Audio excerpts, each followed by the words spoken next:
Assalamualaikum warahmatullahi wabarakatuh. Auzubillahi minasyaitonirrajim. Bismillahirrahmanirrahim. Aula laka fa'aula. Celakalah kamu, maka celakalah. Salah satu sebab kenapa Al-Quran dijudge, dihukum, ditasbihkan sebagai syair karena adalah kata-katanya yang berirama.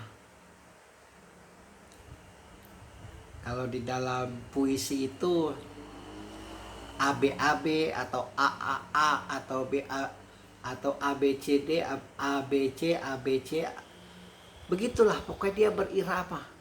Pun begitu surat Al-Qiyamah ini begitu berirama. Karena kita orang Indonesia saja kita tidak menyadari betapa indahnya irama itu. Bahkan ketika Allah mengutuk pun penuh dengan tanda irama. Hanya orang Arab saja yang begitu mendengar Al-Quran langsung mengerti irama-irama yang tidak mungkin bisa diciptakan oleh manusia. Salah satunya di dalam surat Al-Qiyamah ini. Perhatikan saja bagaimana irama-irama itu sesuai di kalimat-kalimat akhirnya. Jadi ketika kita mendengar sebagian mereka yang tidak mengenal Islam, yang tidak tahu Islam, menyampaikan bahwa ini adalah hanya sekedar puisi-puisi Muhammad, syair Muhammad, jangan langsung terbakar emosi kita. Karena mereka tidak paham, mereka tidak tahu ya. Jadi jatuhnya seperti itu. Karena ada rasa seni di hati setiap manusia. Oh, walaupun kita tidak membenarkan, tapi kok enak. Nadanya terdengar indah, berirama. Kita lihatlah bagaimana dari ayat 31 selalu diakhiri dengan konsonan vokal A, yang di sebelumnya diakhiri dengan konsonan-konsonan yang begitu juga, sama pula. Bahkan ketika Allah mengutuk pun iramanya bukan terdengar seperti orang yang sedang mengutuk. Maka celakalah kamu, maka celakalah.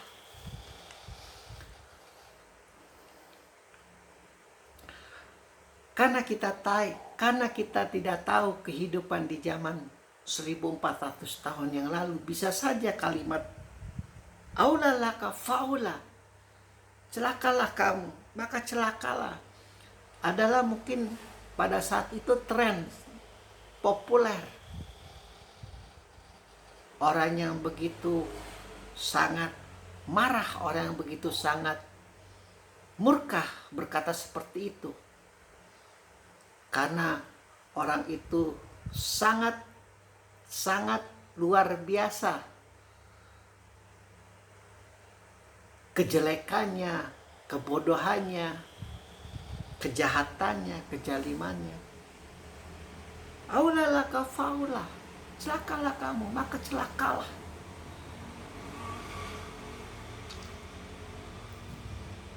Perhatikan saja bagaimana umpatan-umpatan Allah, makian-makian Allah itu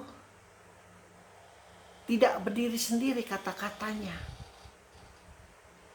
Orang yang belajar sastra Arab, orang yang mengerti bahasa Arab, tidak bisa memungkiri itu. Hanya karena kita orang Indonesia saja, kita tidak mampu tuh memahami, meresapi keindahan-keindahan kalimat-kalimat Allah dalam bahasa Arab. Pun begitu juga orang Arab ketika membaca puisi-puisi karangan-karangan orang Indonesia mungkin, atau kitab-kitab leluhur-leluhur orang Indonesia. Di sini kan kerajaan Jawa yang paling populer, bagaimana kitab-kitabnya itu. Mereka juga tidak bisa untuk melihat begitu menghayati, mendalami keindahan-keindahan kesusterjawaan kitab-kitab orang Jawa. Makanya Allah sangat melarang. Ya, sangat melarang. Meskipun engkau begitu paham Al-Quran, meskipun engkau begitu fasih Al-Quran, hafal Al-Quran, tahfiz Al-Quran, lalu engkau mendustakan, menistakan, meremehkan kitab-kitab agama orang lain. Itu sudah menjadi adab, sudah menjadi kebiasaan. Karena Allah bukan hanya menciptakan makhluk hidup, kata-kata juga itu Allah yang menciptakan. Kemajemukan, keberagaman, kebinekaan itu Allah juga yang ciptakan. Bagaimana luar biasanya Dia.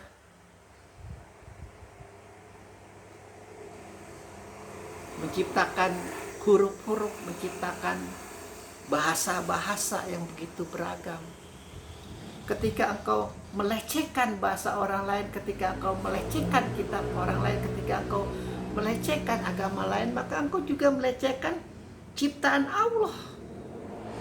Ngerti gak sampai di situ? Kita tahu nih, musuhnya para nabi dari sejak zaman Nabi Adam sampai Muhammad begitu jahat, begitu zalim, begitu luar biasa kejahatannya. Namun karena Allah juga yang menciptakan mereka, engkau tidak boleh menjalimi mereka. Engkau tidak boleh membunuh mereka tanpa alasan. Engkau tidak boleh menyakiti mereka tanpa alasan. Segala sesuatunya nanti disidangkan. Lalu bagaimana mungkin musuh-musuh para nabi saja tidak boleh engkau tumpahkan darahnya, engkau hinakan kehormatannya, engkau lecehkan kemuliaannya. Lalu bagaimana mungkin kita sesama orang Islam sendiri saling melecehkan, saling menghinakan, bahkan saling menumpahkan darah? Itu yang ditakuti oleh Rasulullah. Makanya siapapun mereka yang saling cakar-cakaran, saling jambak-jambakan, bukan karena agama Islam, tapi hanya karena perbedaan aliran, perbedaan sekte, perbedaan mazhab. Allah sebagai saksinya bahwa nabinya itu nanti akan murka di hadapan Dia, akan diminta pertanggungjawabannya. Bagaimana bisa kalian saling menumpahkan darah kalian sama muslim sendiri? Nggak ada itu, nanti ada alasan karena politik, alasan karena kedaulatan wilayah atau apapun itu. Begitu engkau sudah menyerapi, memahami Islam yang sejati, la ilaha illallah Muhammad Rasulullah, patokan total, baik Sunni maupun Syiah itu sudah mengisapi haram hukumnya. Siapapun yang sudah berla ilaha illallah Muhammad Rasulullah itu untuk engkau sakiti, engkau ambil haknya, engkau ambil kehormatannya, engkau lecehkan kemuliaannya.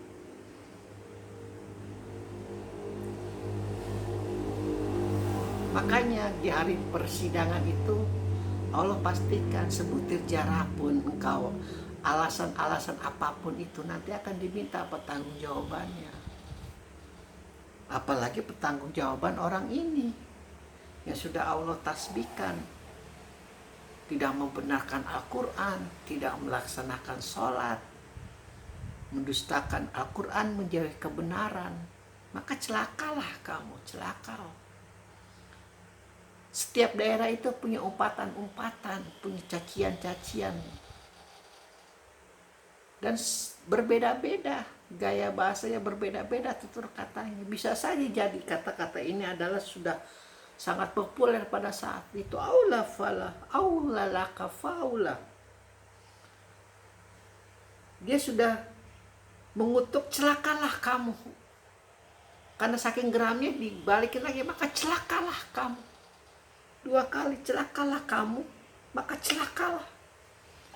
Celakalah orang yang mendustakan Al-Quran, maka celakalah. kamu yang mendustakan dan tidak membenarkan ayat-ayatnya. Alhamdulillahirrabbilalamin.